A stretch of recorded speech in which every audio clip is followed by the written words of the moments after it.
And now, Giant Sports Talk Live. Here are your hosts, Eric and Glenn.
Welcome to Giant Sports Talk Live. It's going to be me and Lou tonight.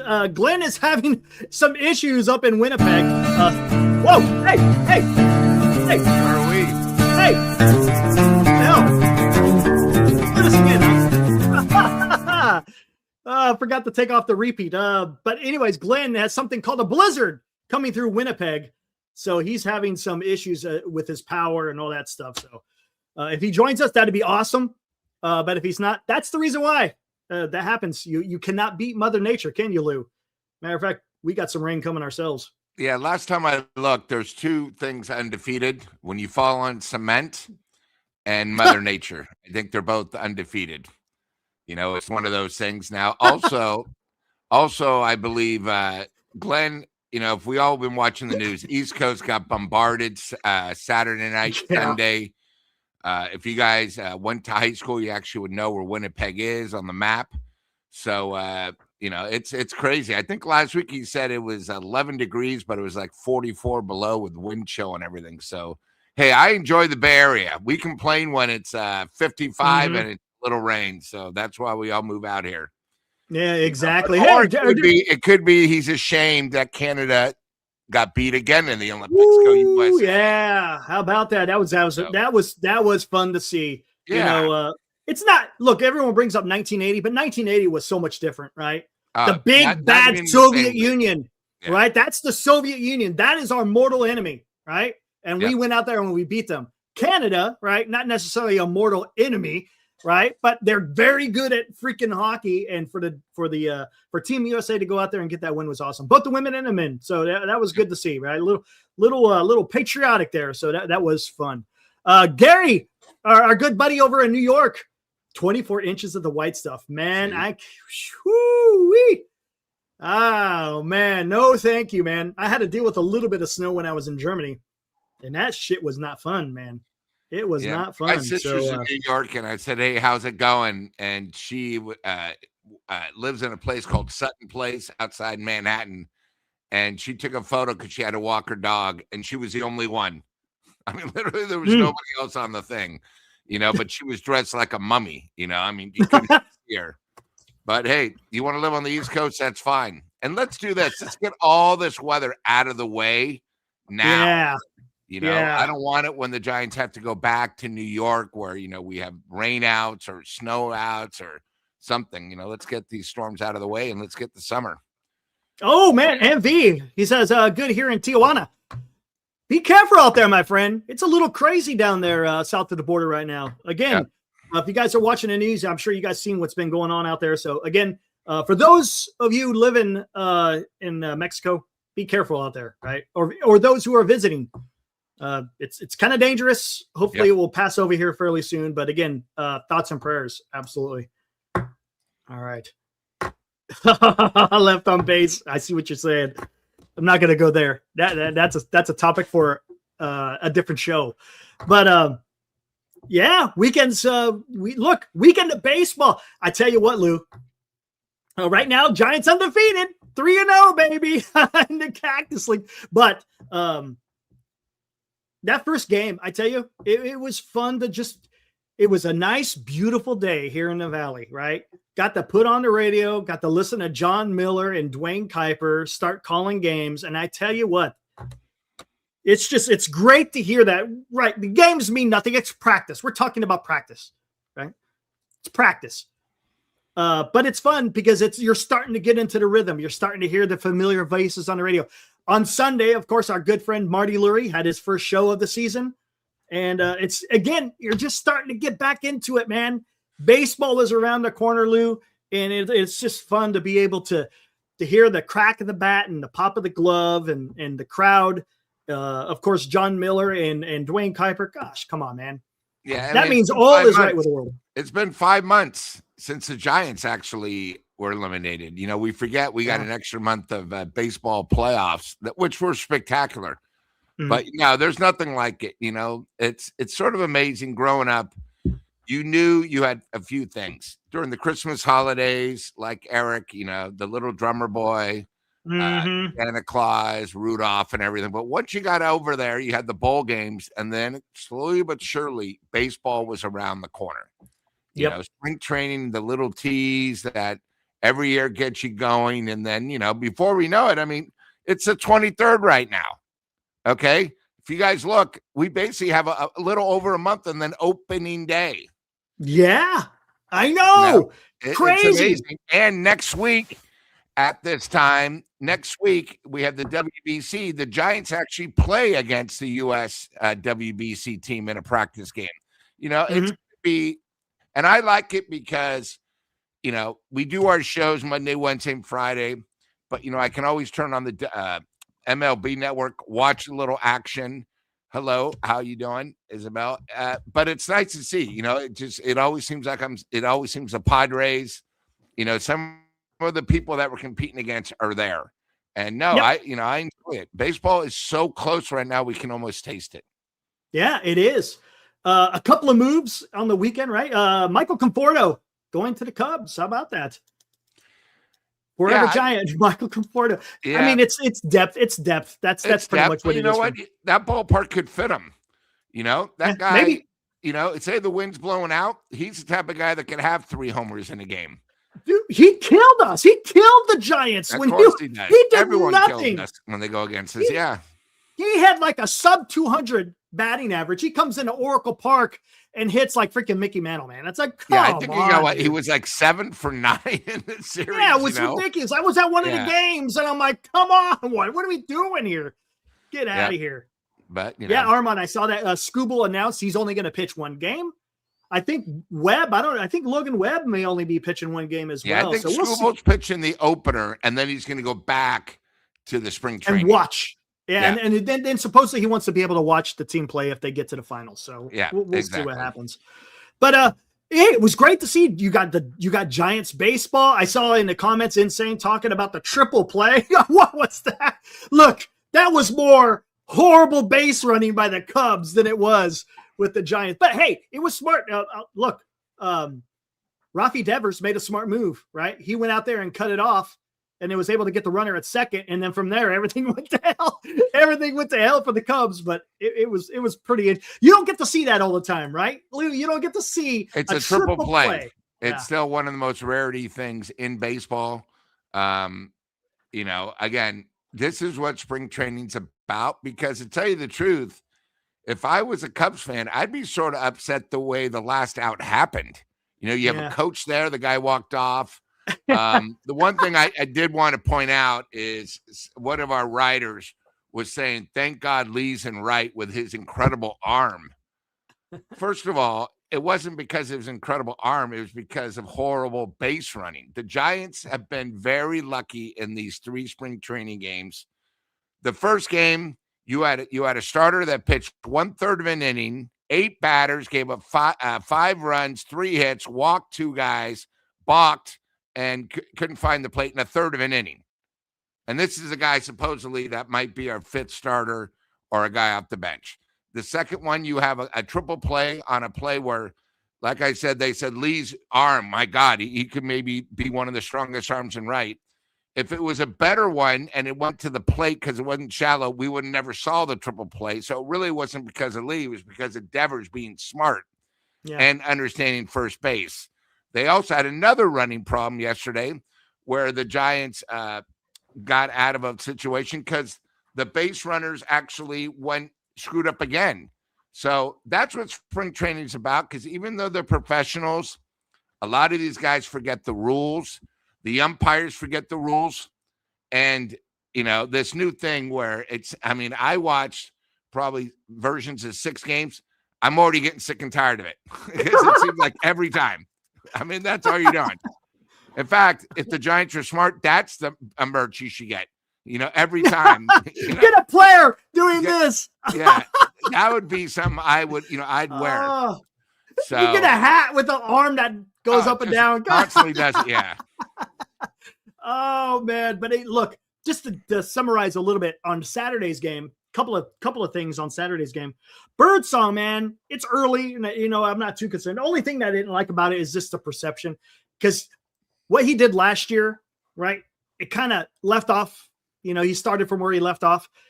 Can't find a zone. He was having a tough time, walked a couple of guys, then gave up that grand slam. But it's spring training. The guy had a lot of velocity. I'm sure he'll work things out, and we'll see how the rest of spring goes. But again, it's just you got a little PTSD of what he did last year. So does it mean he's going to suck the rest of the time? No, it doesn't. He just had a bad outing. And he could be working on something that we don't know about. We don't know about. Exactly. That's what spring training is all about. I'm going to tell you something, Eric, that a lot of people in the chat probably forgot about. But Zito had one of the worst, and I mean the worst spring trainings of all time. Okay. I believe his ERA wasn't even 81. It was like 120 something. He couldn't find the plate. He couldn't get the curveball over. The Giants were wrecked. They were almost thinking about waiving and releasing him. It was so bad. Mm-hmm. The Giants then go to Colorado to start the series. Timmy gets destroyed, gives up like 14 runs. They go through the bullpen. The next guy, I forgot who was our number 2 pitcher, might have been Kane, gave up like 11, typical Coors Field, right? Mm-hmm. And they go, my God, all we really have, the only strong arm we have is Zito. And what does Zito do? He pitches a 3-hit shutout. Yeah, it was which incredible. Literally, when you hear Bochy, that saved the season. It was only the 3rd game of the year, but it saved it. So 2012, I remember that. Yeah, it was 2012. Yeah, so I believe it was just amazing, amazing, because a lot of times too is you got to remember these guys are working on certain pitches. Okay. Yeah, correct. They're on limits. The other thing too is maybe we don't talk about a young guy, and I know it's the first game of spring training, but when you get the call, hey, you're going to pitch the first, and you want to prove yourself, it's a little bit different. It's like pitching opening day at home or compared to on the road. Everything has it. Now you might say, "Oh, he's first impressions, right? First impressions, kind of a thing." But he also may have never done this. He may have never started, an opener. Yeah, it's the first game of the spring training, but still, it's a lot of pressure. It's like when guys come up. I'll use Arias, right? Great hitter, but he's never going to be himself until he gets the first hit of the season. You get these guys that go 2 or 3 games, spring training, doesn't matter, or the start of the season, where they're like 0 for 12, 0 for 13, and they might be hitting the ball good. All they want to see is have an average, and then it all changes. Because, baseball, really, it's really mental. I know it's physical, but it's so mental challenge because it's a marathon. It's 162 games, and these guys have egos. Yes, 100%. All right, let's get into it, guys. Title of today: San Francisco Giants Latin Connection. All right, I kind of alluded to this in our last live stream, Lou, and I don't know if you remember me. I kind of brought this up. Something that the Giants have had ever since they left New York and came to San Francisco. There's one thing that the Giants did, and they went after a lot of Latin players. It was at that particular time, it was almost like an untapped reservoir of players that no one was really going after. I mean, it was beginning, but the Giants were really hot and heavy in getting some of those players. And look, the Giants in the 60s were incredible with how many Latin players, right? Juan Marichal, Orlando Cepeda, all the Alou brothers. I mean, it was incredible with what the Giants were able to do. And again, that's just doing homegrown stuff. That's not even taking into consideration other avenues that the Giants have gone to go get Latin players, right? Recent history as far as the draft. Luis Matos, Marco Luciano, Pablo Sandoval. I mean, they're as far as just recruiting, and more recently, right? You got Luis Hernandez and Josué Gonzalez. These are guys that may be up and coming, and they may play a vital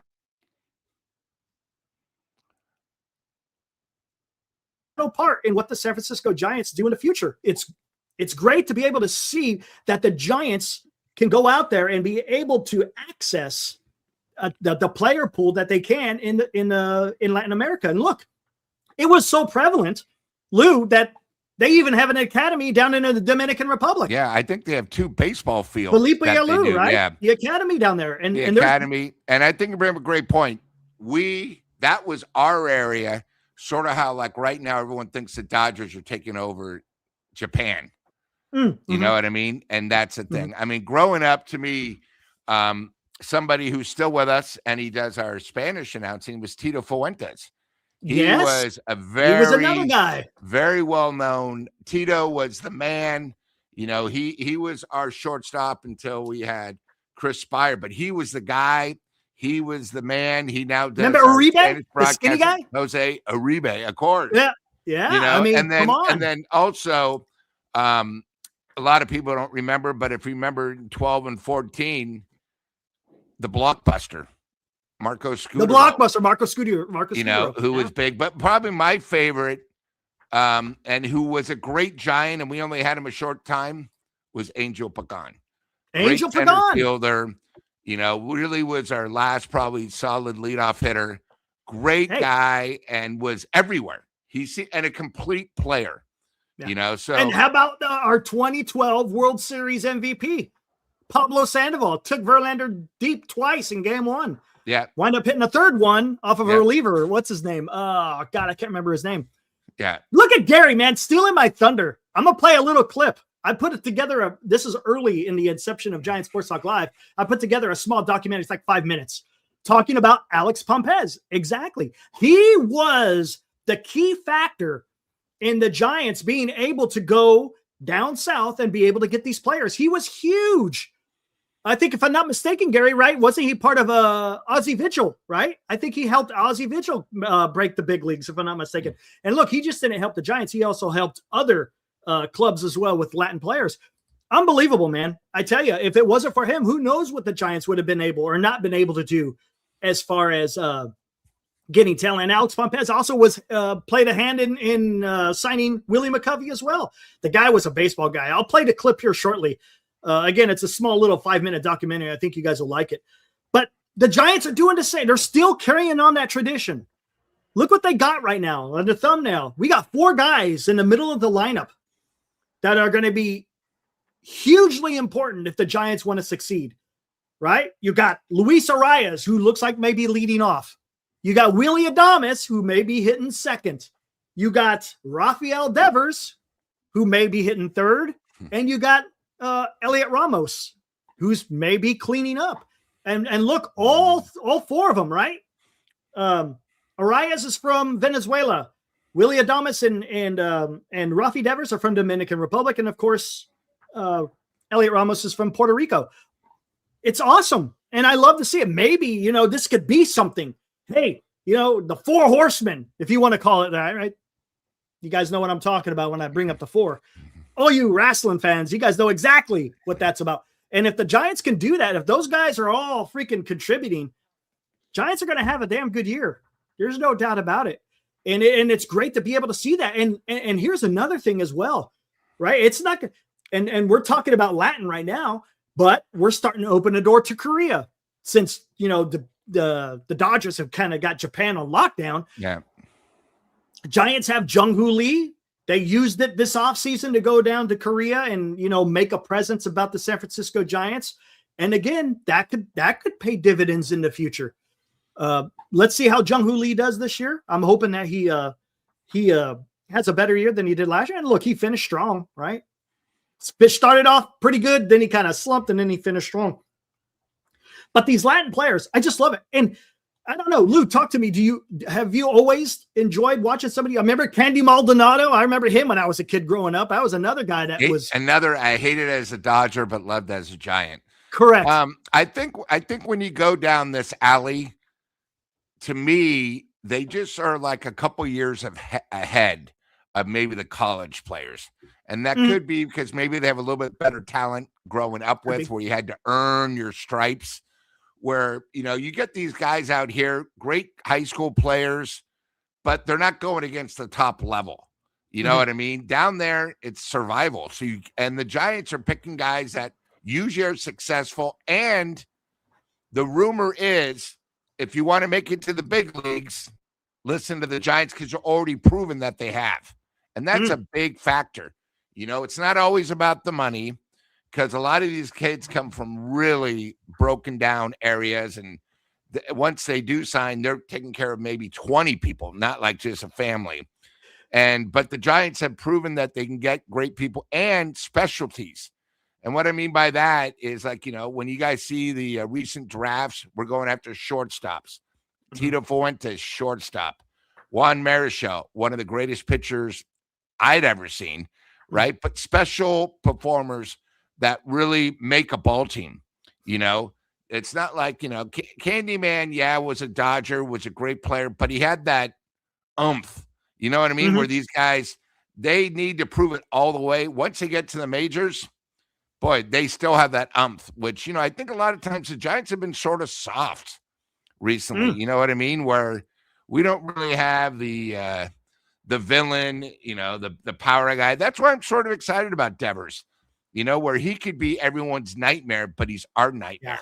Yeah, right. And it's one of those things where, we'll say the same with Adames.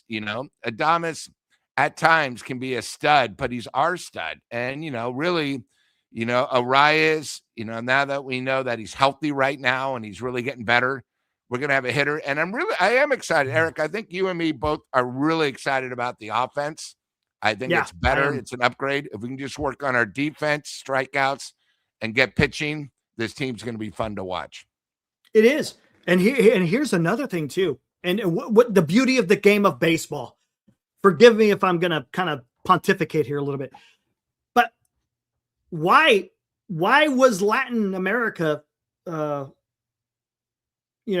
place to go out there and find baseball talent? Because Americans brought that game to Latin America. They brought the game to Japan. Lefty O'Doul, there's a huge story on that, on how he brought baseball to Japan. And that's why Japan got super excited about baseball.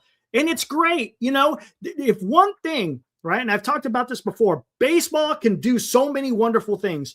It's the best of America, right? You could go out there and play a kid's sport, be successful, and do it for a living, right?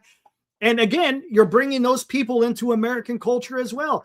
Doesn't mean you lose whatever you come over with. If you're Venezuelan, you bring your Venezuelan culture to America, and that's fine. That's what America's all about.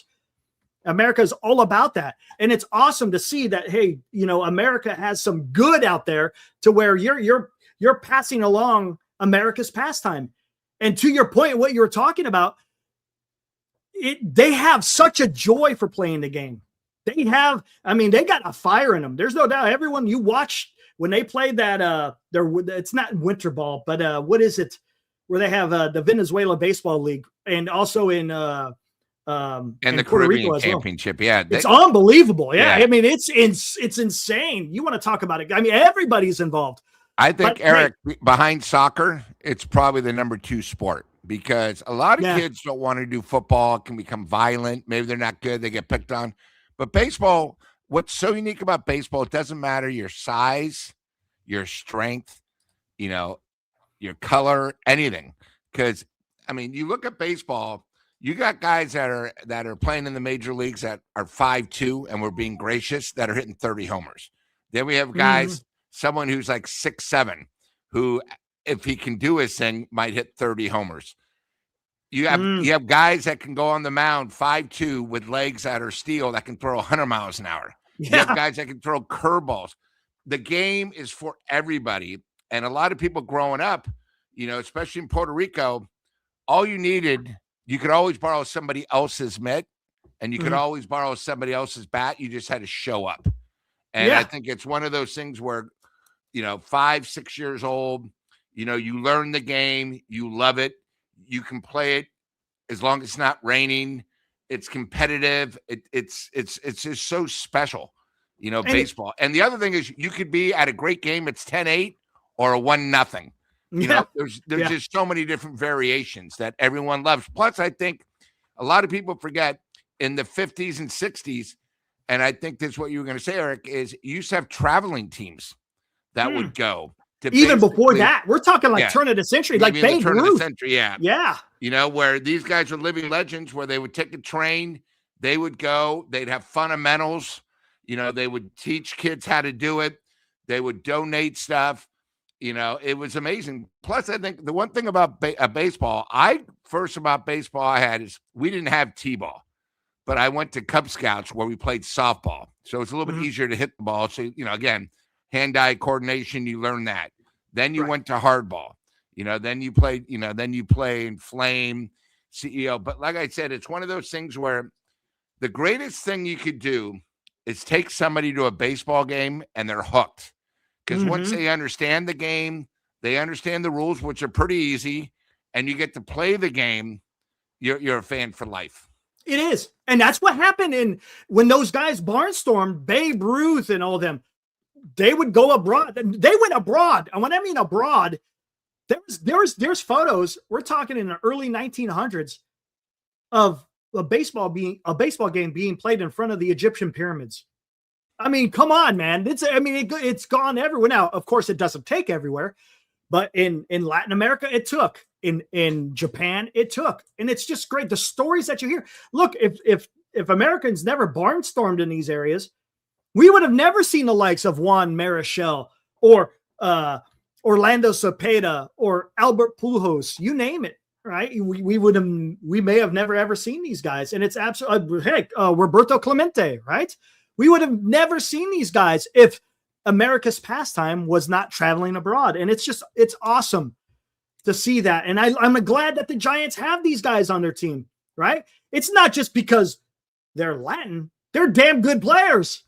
And that's good. And that's the important part. And to go back to what you were saying earlier, not only do they have the fire, a lot of this is how they're going to make their way is professional baseball. They have no other life. That's it. Right. A kid, let's just say, for example, a kid going to college playing baseball. If he doesn't make it playing baseball, well, he's got something else he can fall back on. Right. If you're in the Dominican Republic or Venezuela or any of these other countries, baseball may be the only way that you're going to be able to make a living, so to speak. And to your point, a lot of them will have a big family and they're supporting their entire family. It's huge for them. I mean, you go watch. There was an interview, and I can't remember who is giving it to him. Mariano Rivera. Oh my gosh. He was playing with basically a cardboard mitt. Yeah. A cardboard mitt. And here he didn't know a lick of English. And what does he do? He comes here to America and becomes one of the most, if not the most dominant closer ever to play the game. And you know what? You know what happened? He loved this country so much he actually became a citizen. So, I mean, it's the beauty of the game and what it could do, right? Not just for the game, but for the person and for the country. Eric, one of the greatest things of summer happens, and it was really because of why World of Sports, Little League World Series, where you would see kids. How in the hell is that kid 10 years old? He looked like he's 15, right? Yeah. But the Asian Pacific and the Puerto Rican kids were just more mature than us. Now, again, they're so desperate. Maybe some of these kids were older than they were. But the Little League World Series, I think it's the only sport that was so big that we had a Little League World Series. We don't have like a soccer thing. We don't have a football thing. And really, that's what starts it all, where these kids, and it's amazing because most of their idols are from their country. But, I think you bring up a great point. That's why you get these kids that are from, and this is what Dan always said on the other show. There's no way the kid's 24. He's really probably 34. But they're so desperate to get that money because they got to support a whole entire village, it seems like they're gonna lie about the age. It's just one of those things. Mark says, girl I dated in college was Dominican. Her father spoke no English, but I could talk baseball with him. I tell you, that's the beauty. We talk about this all the time on here, Lou. We may not agree on anything going on, whether it's in the world, whatever, right? But one thing we can all agree on, we could talk baseball. It's awesome. It's freaking awesome. Hey guys, let me go ahead. I'm going to play this clip. Again, guys, I put this out over a year ago. It's only like 5 minutes. Hold on, let me see. I think it's like 5 minutes, something like that. Yeah, just over 5.5 minutes. And again, it's about Alex Pompez. It's a short history on Alex Pompez and the impact he had on the San Francisco Giants. Not necessarily, he did have impact on the New York Giants, but where he really made his hay for the Giants is when they came over here to San Francisco. So I'll get to your super chat in a minute there, Fuji. Let me go ahead and play this real quick, and then we'll be right back. Hold on. Let me get this up here. Here we go. The San Francisco Giants have a long and storied history dating back to the club's formation in the late 19th century. Figures such as Buck Ewing, Roger Connor, Joe McGinty, Christy Mathewson, John McGraw, George Burns, Fred Merkle, Carl Hubble, Mel Ott, Leo DeRocher, Bobby Thompson were just but a few of the great Giants during the club's time in New York. What was missing in all of the names mentioned were the Latin and black players who did not make their appearance until after Jackie Robinson made his debut in 1947. The wheels were set in motion for Latin and black players to make their mark on Major League Baseball, and specifically the Giants. There was one man responsible for the Giants' influx of Latin and black players, and that was Alex Pompez. Alejandro Pompez was born on May 3rd, 1890 in Key West, Florida, to Cuban-born parents. In 1894, his father, Jose Gonzalo Pompez, moved his family to West Tampa, where young Alex began his love of baseball. After his death of his father, Alex's mother moved the family to Havana, Cuba, and it was there that Alex truly became enthralled with the game of baseball. In 1910, Alex moved back to Tampa, where he found work as a cigar maker and continued playing baseball in his free time. By the end of the year, Alex moved to New York, where he found work as a cigar maker, and within a year, he was able to open up his own cigar shop, which he continued until the time of his death in 1974. It was while he was in New York, he came in contact with a man that would help Alex become a major player in the Negro Leagues and beyond. Alex Pompez became friends with Nat Strong, who was in control of New York City's sports booking business. He had exclusive rights to Ebbets Field, Yankee Stadium, and the Polo Grounds. He was also very influential in booking many of the Negro League games in the city. The relationship Alex had with Nat helped him form relationships and gain the experience needed to be successful in the business of baseball. By 1917, Alex Pompez was able to establish his own baseball club called the Havana Cuban Stars and eventually renamed the New York Cuban Stars. He became one of the few black baseball club owners who had exclusive rights to a ballpark.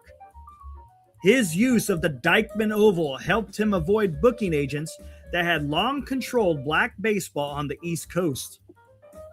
During his time operating his own club, he became associated with Horace Stoneham, the New York Giants owner. It was this relationship that helped the Giants usher in new, untapped talent. With the introduction of integrated baseball, Alex Pompez continued to work with Horace Stoneham, and his Cuban Stars became affiliated with the New York Giants. A result of integrated baseball, black baseball clubs began to fold, and Alex Pompez's Cuban Stars were not immune in suffering the consequences. Because of his close association with Stoneham and the Giants, he became a scout and eventually attained the position of Director of International Scouting. Pompez performed this position for the Giants for 25 years, where he was instrumental in signing Latino and Black players and helping them transition in playing baseball in America.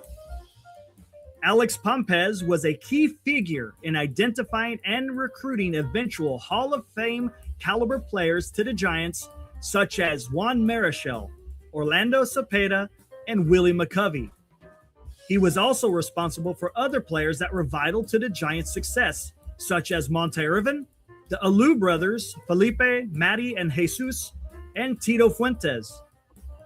Pompez's work helped the Giants become one of the leading clubs in acquiring talent abroad, specifically from Latin America.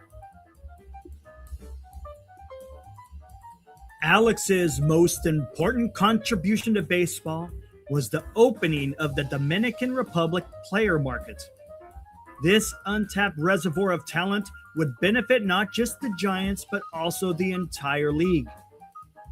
This also created opportunities for Latin players to realize their dream of becoming Major League Baseball players. Because of his contributions to baseball for both the Negro Leagues and Major League Baseball, Alex Pompez was inducted into the Baseball Hall of Fame in 2006.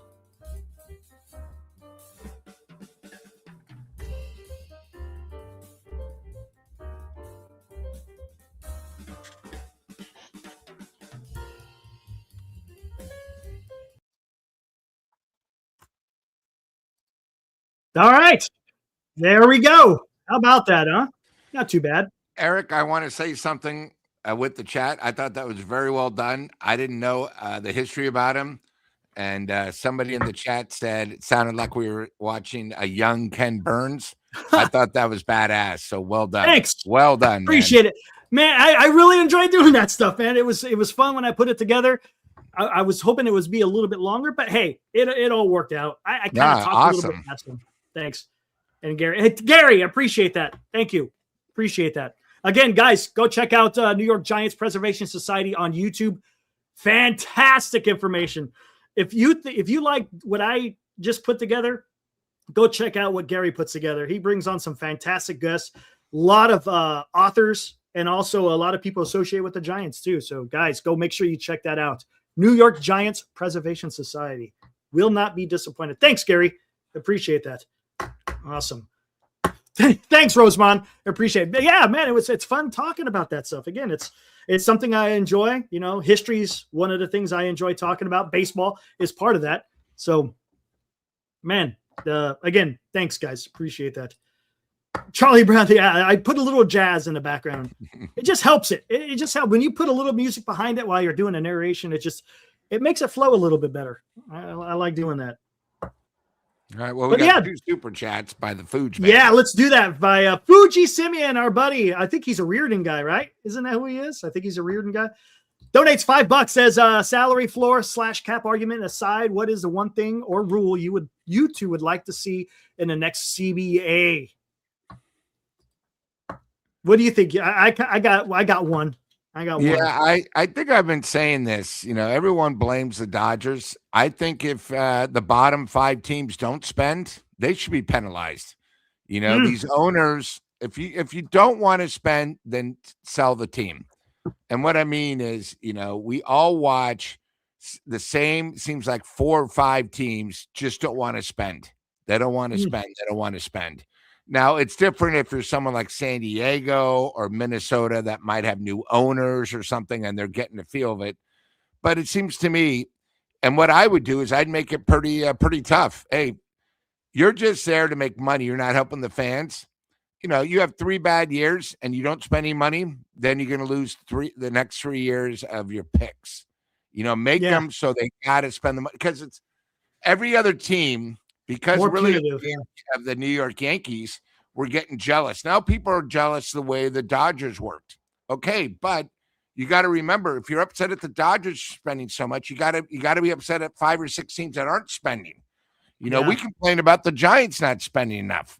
Well, the Giants are at least 200. Imagine if you're a fan of a team, you know, like, again, I'm not going to use Tampa Bay because somehow they spend no money and they're still successful. It's just one of those things. But it seems like the same, like Colorado right now. They're not spending any money. Their only big free agent, is Chris Bryant. The guy's always injured. They're not going to do anything. But, it's frustrating. You have a ballpark. You have people that are committed trying to support the team. But if you're giving us, crap, that's the result you're going to get. So I would do something if you're the bottom 5 feeders and you're not spending any money, you got to penalize them. The Dodgers and the top of the guys aren't going to stop. So you got to do some other way. That would be my one rule. All right. I got 2 of them. One, dealing with CBA or dealing with financials, the deferrals. The hell with the deferrals. Or limit them substantially, because you just can't do that. Right? Yeah. That's just come on. If you're going to pay for a player, just then pay it within the time frame. If you're giving them a 5-year deal, well, you got to pay them that contract within the 5 year. If you want to defer just a little bit, okay. But deferring massive amounts of your contract, come on, that just ain't right. It just isn't. And and then as far as gameplay, the Ghost Runner, man. Get rid of that stupid. Look, if you want to institute it after maybe the 12th inning, give 3 innings of extra innings. And then if you don't get anything done by the 12th, all right, in the beginning of the 13th inning, then you could go ahead and start doing the Ghost Runner. But to do it in the 10th inning, come on, that's to me, that's not big. Look, I understand if you want to put a pitch clock, you're not really affecting the game and how it's played. When you put a man on second base, you're affecting how the game is played. And that's the issue that I have with as far as those. Eric, did you ever see a problem when the playoffs happened where there wasn't the Ghost Runner? Nope. It made it more exciting. It was that 18-inning game. This nerve-wracking, and made it more exciting, everything. I completely agree. I mean, I would like them to maybe do at least a 10th inning. Add one more regular, and then if it gets to 11 and 12, because again, it is a marathon. You have 162 games. You do have a problem where it's mostly pitching, but I would love to at least do the Ghost Runner maybe start in the 11th or the 10th. That's fine. Okay, somewhere. That's all I'm asking. But the way it is now, it's plus it's so tough. Say you have a team that comes back from 8 runs down, they tie. And then they lose on a Ghost Runner where like maybe a fluke error or something, sort of ruins the whole vibe. It does. You know what I mean? And the other thing too, is it goes back. If you have those 2 extra innings, the manager has to manage. Too many times. Yeah. Oh, don't worry. We'll get to the extra innings. We got the Ghost Runner, and it goes out the window. We these managers like Tony V get paid a lot for their mind and their decisions. Let them earn it. There you go. And especially, hey, and look, you took out some of that strategy when you instituted the DH in the National League. Because remember, back when the pitchers, you had the double switches and all that stuff. So you had to be have a little bit more strategery in your back pocket. Now it's a lot more easier because of the DH, but you still have to go to manage your bullpen and everything. So you got to do something there. But yeah, I agree. It just seems too artificial for me. And whether or not they do that, we'll find out soon enough, man. It's going to be freaking. It's going to be one thing I don't want to see. I don't want to see this stupid. What is it? The home run. Oh my God, yeah. Dude! I'm telling you, if they have a home run derby to determine the outcome of a game, you lost me, man. Same thing with the whole golden bat. It was ridiculous. Were you going to get Ohtani batting 4 straight innings? Yeah, right. Come on, man. It's ludicrous. But hey, it is what it is. Hey, speaking of Latin players, guys, less than a month. If you want to come join us at a Latin style establishment, hey, make sure you put on your calendar, March 7, baby. Come on, let's go.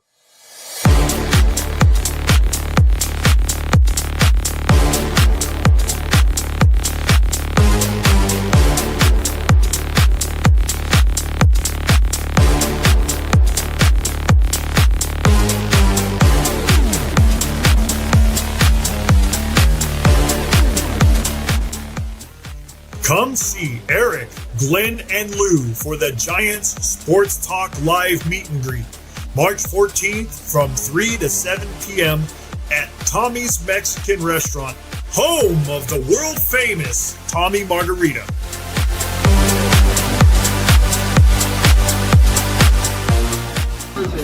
I'm Julio Bermejo, the North American Ambassador of Tequila, here at Tommy's Mexican Restaurant, where we will welcome Giants Sports Talk Live March 14th. Come see Glenn, Eric, and Super Salty Lou here at Tommy's and learn all about the Tommy's Margarita.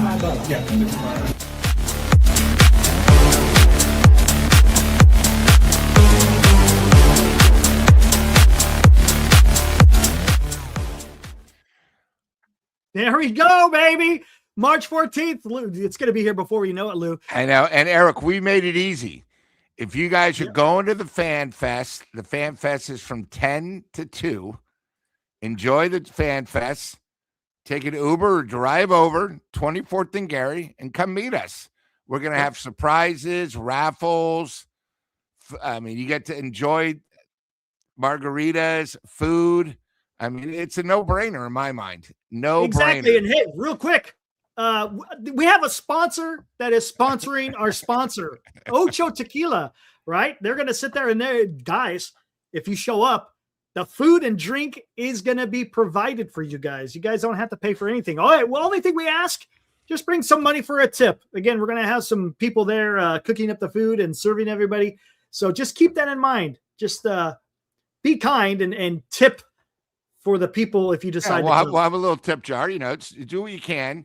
The other thing, too, is at the very end of that ad, that was Julio. He's the number one judge in the world. He's the gentleman that invented the Tommy Margarita. Mm-hmm. He's going to give the definition of margaritas. Great guy. He's so excited to have us. And, you know, hopefully this is, you guys get to, first of all, you get to meet us. And we're excited to meet you. But hopefully this can become a destination many more times. Absolutely, exactly. Start of the season. Guys, great food, great drink, and more importantly, great people. That's what it's all about. So it should be a lot of fun, guys. Again, if you guys got nothing going on, there it is. We're going to be right there, almost in the beginning of spring, and the weather should be beautiful. And looking forward to hanging out there at Tommy's for a few hours and just meeting everybody. So it should be a lot of fun. Looking forward to that. Again, Lou, appreciate you setting all that up, man. It was no problem. You took the bull by the horns and you ramrodded this thing home, and we appreciate that. No problem. Absolutely. All right, look at that. My wife calls the Ghost Runner Little League. That's a fact. It's Little League, man. I hate that. It's dumb. And during COVID and all that stuff, because everything was all in craziness, and then you had to start, and then the 2021 season started a little bit weird because of the CBA. The season started a little bit late. I get it. I understand, but that shit's gone now. So let's get back to regular day baseball. Come on. All right, and don't forget about Fuji's second one. Thank you, Fuji. Exactly. Yeah, that was great to talk about. Fuji, another $5 says in Japan, the summer high school national baseball tournament. High school from each prefecture, that's their province, right? Play in the tournament, March Madness. Oh, okay, interesting. Yeah, it's huge, man. I tell you, baseball in Japan is no joke. No joke, folks. And Eric, I've said this before. People in the chat, if you want to see something very unique, watch 60 Minutes where they did a feature on Ohtani before he came to play for the California Angels. An amazing thing. This guy did no drugs, nothing. It was all about baseball. They showed the way he worked every day and how great he was. And it was sort of like that movie, The Scout, where he was larger than life. He was just a tall kid, and he would watch tapes. All he did was try to improve himself because he figured, hey, I could be one. And now, 10 years later, we're looking at our Babe Ruth of our generation. Yeah, absolutely. 100%. Hey, what's up, Dallas? Matter of fact, I heard you yesterday, Dallas. I heard you yesterday. He called in on Bill Lasky. Yeah, I heard him on KMBR. I called in on Saturday talking to Bill. So yeah, doing my thing that I normally do during the baseball season, calling into KMBR and talking baseball. Yeah, that was fun. Again, nothing better than on a weekend where the sun is shining and getting to listen to baseball. Dallas, he heard me. Nice. Lasky in the afternoon. Yep. Well, Eric, we've had 3 games. I wanted to ask you what you thought of the 3 games about the Giants, and then I was going to tell you a little bit about what I thought. So why don't you tell me, the Giants 3 games in, the Tony V stature has started. Are the Giants giving you what you want? What improvements do you see? And it's only been 3 games, but hey, 3 games to talk about. I tell you what, as far as pitching, Blade Tidwell, the first game, man, that guy came out throwing some freaking darts. He came out, his off-speed stuff was pretty damn sharp already, in his first appearance, talking about Blade Tidwell. Guy went out there and shoved, no doubt about it. You know who I also liked in that first game? Michael Fulmer. He's not a flamethrower. He's more of a pitcher. I think he was topping out like at 90, something like that. But his off-speed stuff was pretty damn incredible. And hey, he had a clean inning, so nothing wrong with that. Again, I already talked about Birdsong, a little concerned. Yesterday, man, the last 3, Bednar, he had a rough go of it. But again, spring training, we don't know. You said it, Lou. You don't know what they're working on. It doesn't mean that's, what, if you're getting close to the end of spring training, okay, well, then I can understand maybe being a little bit more concerned. But until the games matter, I'm not too worried about it. The lineup, look, they're putting up a lot of runs. And that's pretty damn good. That is pretty damn good to go out there and see them putting up runs. Luis Reyes had a nice game today. Chapman had a couple of good games.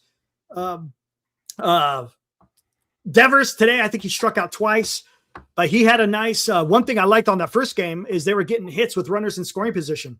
There you go. How about that? That up. How about That's that? Something new, huh? Exactly. How about that? But yeah, that was actually nice to see. What did you think, Lou? And hold on, just give me a minute. Go ahead and talk amongst them, and then I'll be right back. Yeah.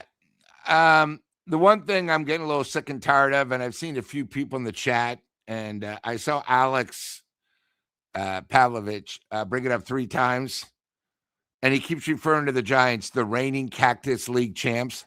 I don't give a crap about Cactus League. Okay. Last year, the Giants won. It means absolutely nothing to me. We're now 3-0 and people are saying, oh my God, you know what? If the Giants are only going to do well in Cactus League, then we're never going to do well in major leagues. Okay. So let's get this out ahead. Cactus League means nothing. Half the time you're going against guys that may never, ever make it to the show. Okay. I don't understand why we're so proud the Giants won the Cactus League. The Dodgers, I think, were like 8-26. Last time I looked, they've won the ring twice. That's what matters. Plus, last year, the Giants started off good.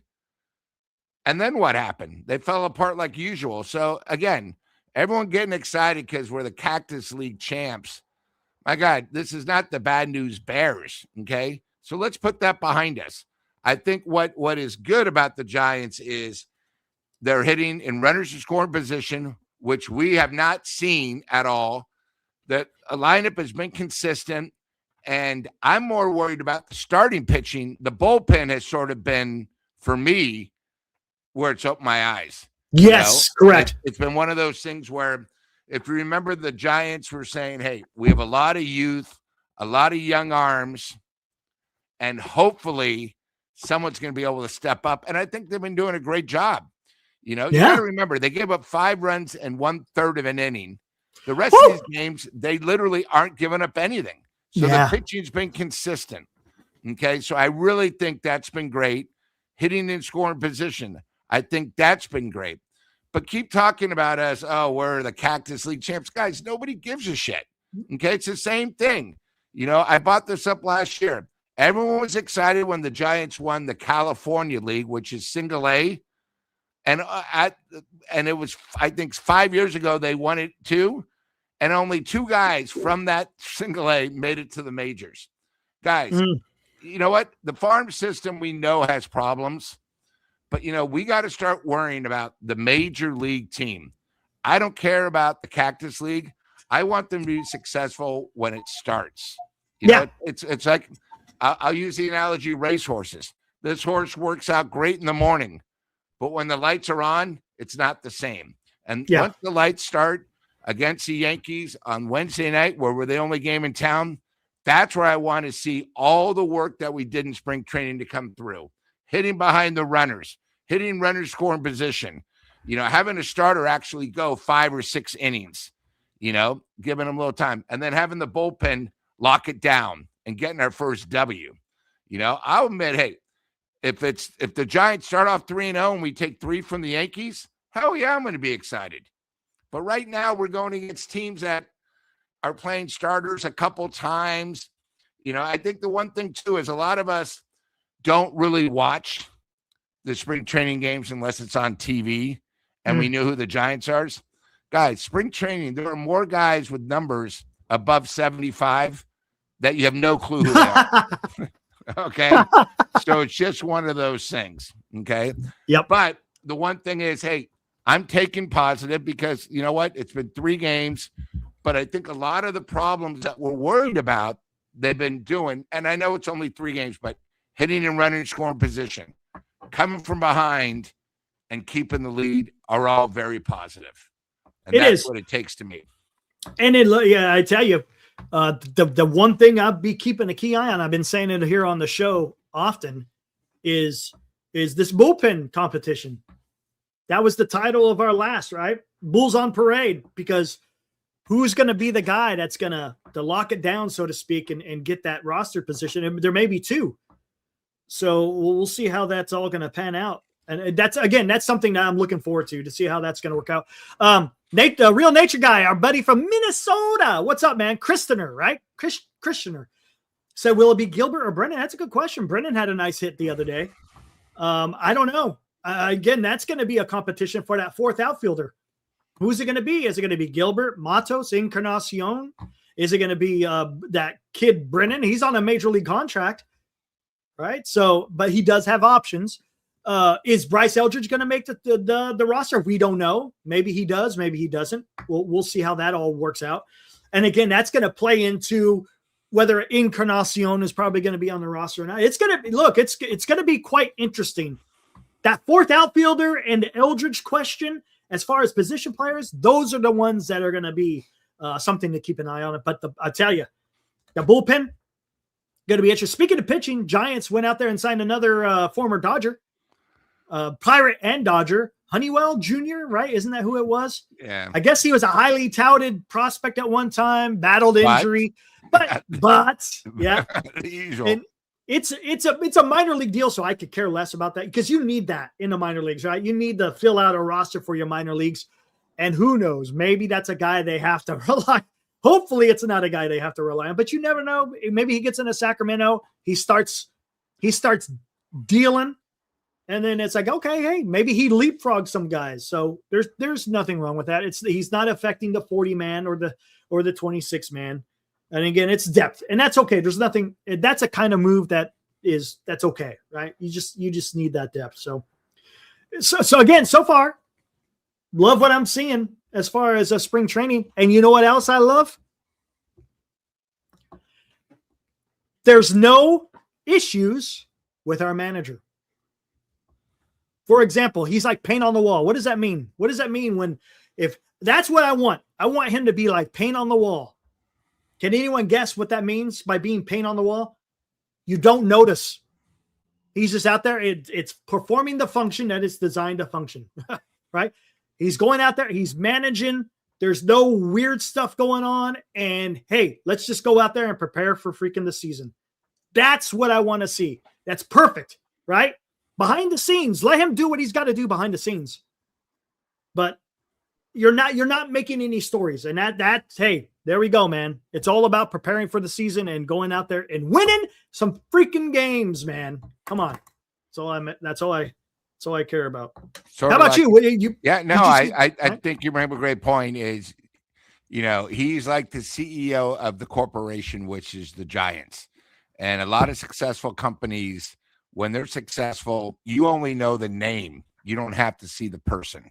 Yeah. And, I think the one thing about the Giants is, again, it's only been 3 days, is one of those things where you could sort of see, and I know last year they were saying it was a different attitude. I think, people could see during spring training, but right now it seems more business-like, which I like. It's not really, hey, we have a college guy. We were thinking, Gilbert and Wright, rah, let's get him some pom-poms. No, it's just business-like, and they're just trying to improve. And they're admitting, hey, we have mistakes. We're going to work on them. We're going to work all spring. So when we go live, I know it's a dress rehearsal. People aren't going to keep coming back to the mistakes. My God, we got another team. Let the other teams make the mistake instead of us. Yes. Like the last 2 games with the triple play, and then they had another running problem. That was the Giants all year. It was the Giants that got themselves in trouble. They did. The other teams in trouble. Correct. And that's really what the key is. And hopefully with this new attitude of Tony V's is, beside making the Giants exciting is, hey, if we lose, we gave 100%, not because of fundamentals or stupid plays. I have no problem. Hey, the Giants are probably going to lose 60 games, win 60. Okay. It's the other 40 that determines where they're going to go. And that's sort of every team does that. But, last year we just made too many mistakes. And then when we won, we got lucky. I remember, was it Ramos who had the inside the park homer in the 9th inning because the team didn't throw it right? And you got to win those games when you're not the best. But a lot of games too, runners first and third, nobody out can't score. Second and third, nobody out can't score. Too much of that. So we just got to work on that. And as me and Eric have said, if the Giants would have won 5 more games, and you probably could have gone 10 games that were like, oh my God, how did we lose it? Now, again, you're going to lose a lot, but there were probably 10 games where, God, if we just won 500 on those 10, we were in the playoffs. Yeah. That's how close it is. So, yeah. Just like that losing streak, right? Oh, Glenn likes to bring up the 4-leaf clover. Yeah. There's luck that's involved in a season. And there was times where they got some lucky wins. There's no doubt about it. But when you lose 14-15, that's just brutal. Man. Remember the 14-15 at home, that is.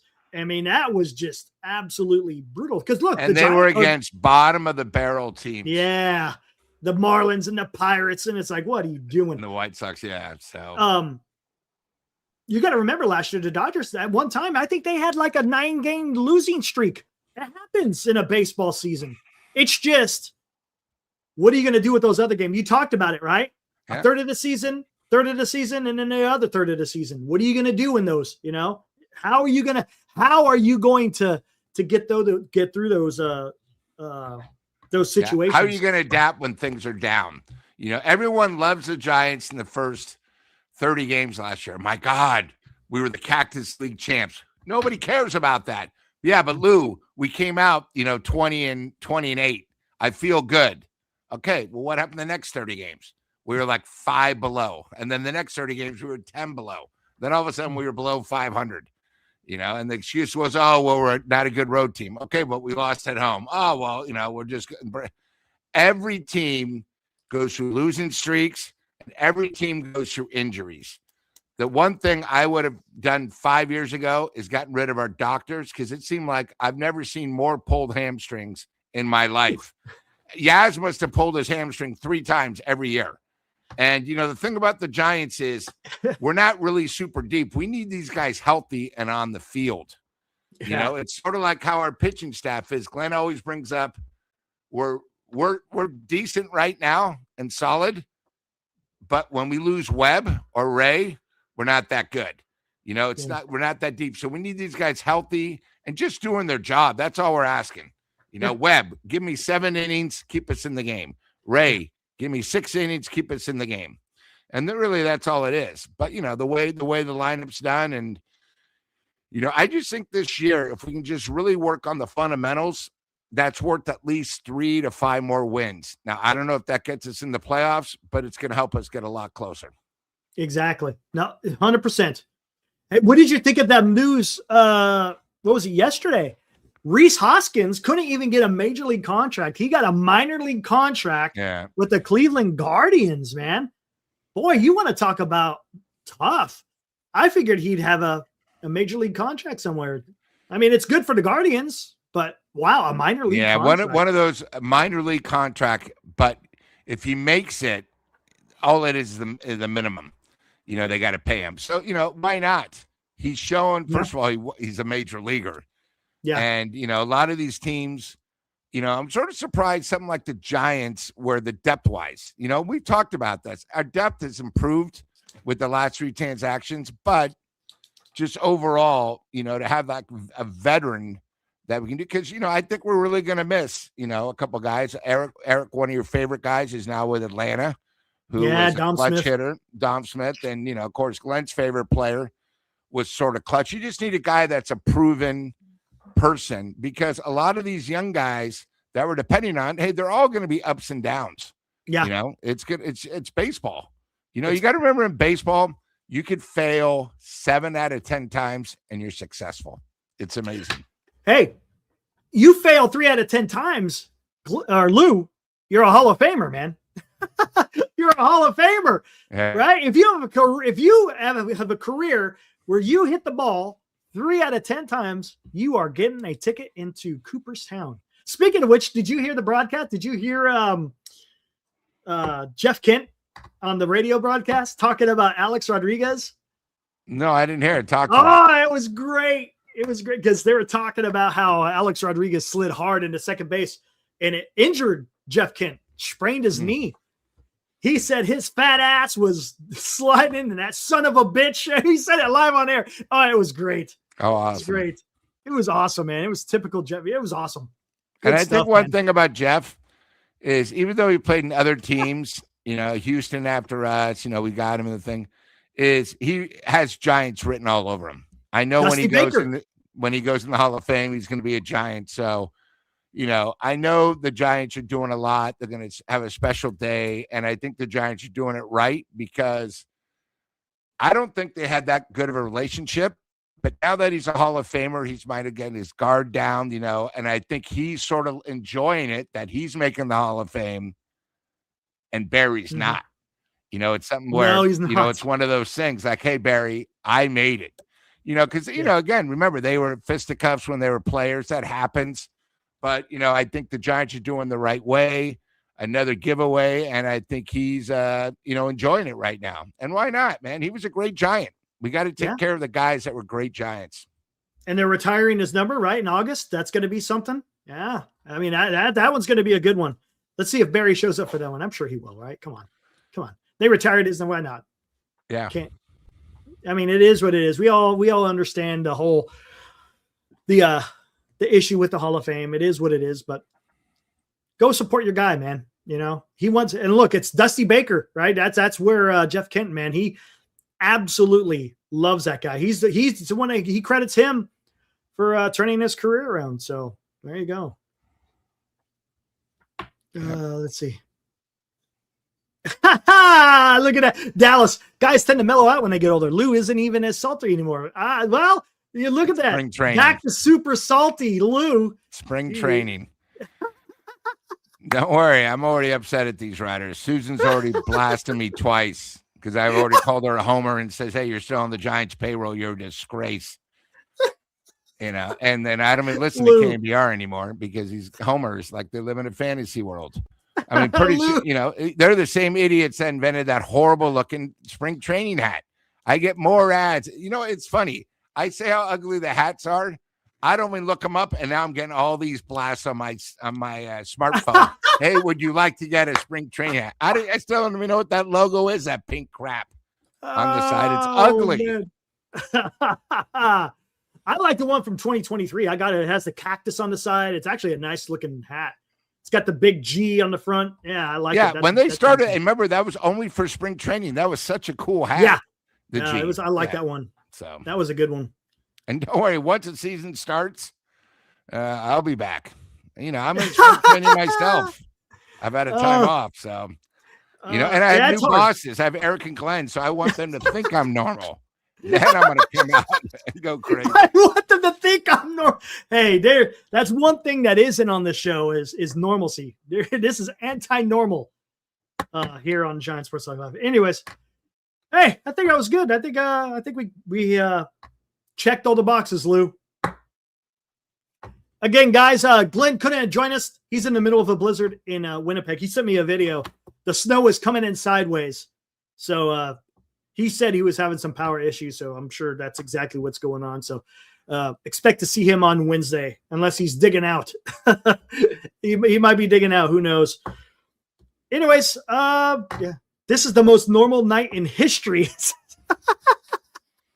Hey, sometimes it's that way. Yeah. Lou, any closing thoughts, man? No, great show. You know, it's always good when it flies by, and it seems like we just started. I know. But, I think most important tonight, Eric, I really enjoyed that little bio of an important person in Giants history. Alex Pompez, And I think it's very important. And, I love doing shows where we have Giants themes. Yeah. And tonight, you brought up a very great subject. Because to tell you the truth, the Latin players have really taken over baseball. When you look at a lot of the superstars, and I'm glad they're here because that's what makes baseball great. It doesn't matter where you're from, your ability, everyone has their specialty, and that's what makes it, because it's truly a team sport. Yeah. And there's nothing like baseball. Absolutely. So, well said. All right, guys, we will be back Wednesday night, 8:00, do it all over again, and then, have some more fun. And again, guys, mark your calendar, March 14th. Don't forget, you want to come check out myself, Glenn and Lou. Come down to Tommy's Mexican Restaurant, home of the Tommy Margarita, March 14th, 3 to 7. Should be a lot of fun, guys. Free food and drink. Hey, there you go, right? If you don't want to see us, come get the free food. I'm in.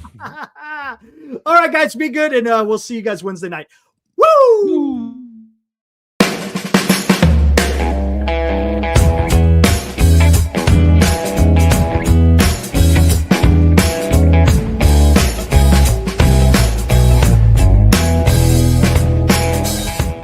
You've been watching Giant Sports Talk Live with Eric and Glenn, a Northern Lights Entertainment Broadcasting production.